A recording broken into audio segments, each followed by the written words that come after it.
So the Indian leadership's thinking on dealing with two active fronts has come alive because of this crisis. The Indian leadership has seen that while the Pakistan front was always active, particularly in Kashmir, where the line of control between India and Pakistan was seeing some very heavy firing between the two sides. The Chinese border, the Sino-India border had also gotten active at the very same time.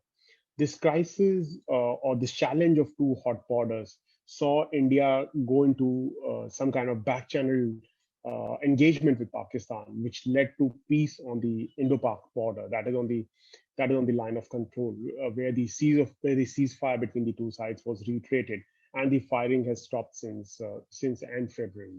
That clearly was driven by the fact it was an indicator of the fact that the Indian leadership was cognizant that there are two active borders that it has to deal with at this point in time. As far as the collusive two-front threat is concerned, there are two ways of looking at it.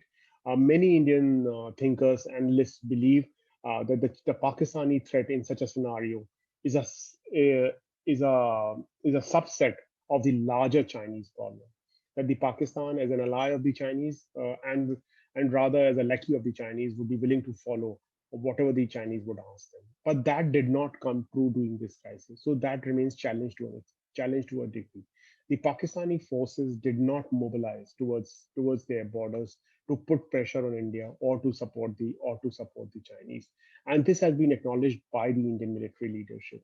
And I think that opened this window for India to actually undertake back-channel negotiations with Pakistan and to arrive at some kind of peace there.